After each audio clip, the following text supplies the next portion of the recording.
So this is really a fascinating area that we're learning so much more and more about with every passing day. The most important point to make here is you cannot ignore the role of our brains and minds in your journey. And so perhaps not surprisingly, the place we need to start today or in this video is our history as humans. See, our humankind Homo sapiens have for the vast majority of our existence lived in an environment of relative poverty. We evolved over millions of years in environments that were harsh and the food sources were generally low. Now, if you've ever been out nature walking, and especially if you've ever tried to survive out in the bush without taking food, you're going to realize pretty quickly that it is not very easy. Now, it would be normal to go for periods without much food, constantly moving to feed on plants, roots, berries, honey, insects, and hunting animals. So we evolved to survive in such environments, which meant we're really good at living off of a wide variety of foods and going for periods without it and not needing a lot of it. We're very efficient biology machines.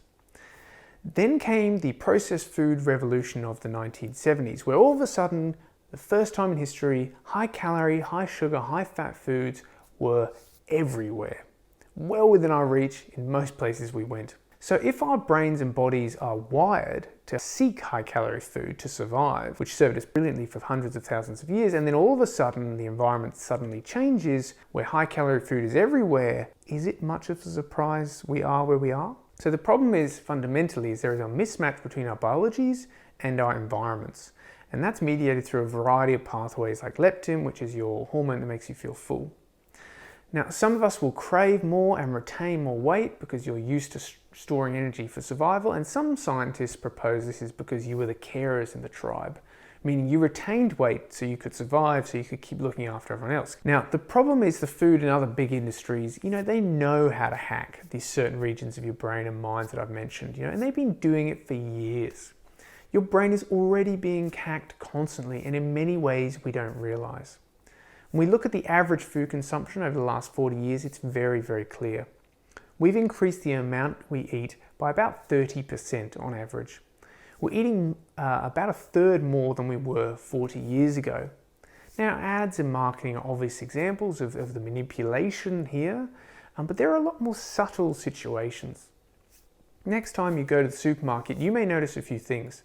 Notice how the milk is always at the back. Why is that?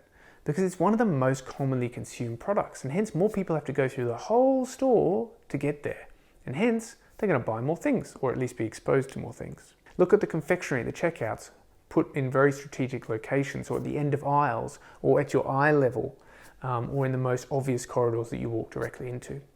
Notice that there are no clocks in the supermarket so that you forget what time it is, and you don't remember about the rest of your life and leave.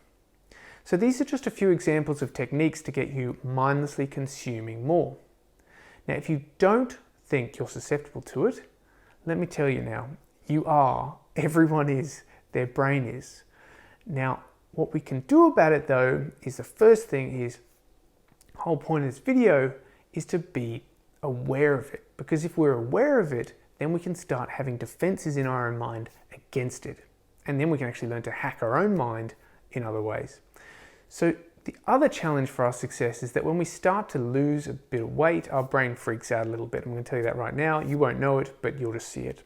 It thinks you're going to waste away and die if you keep losing weight at that rate. So it's going to sabotage you and keep your weight on. So it's going to send you hunger signals. It's going to reduce your metabolic rate. And I'm going to talk about this later, but these are manageable, but it's important that you know they happen. And it's not your fault that things may be plateauing. It's not that you're weak or stupid or lazy or have a lack of willpower. It's just because your brain is trying to survive. It's wired to survive. So understanding that, forgive it, and let's move on and work with it.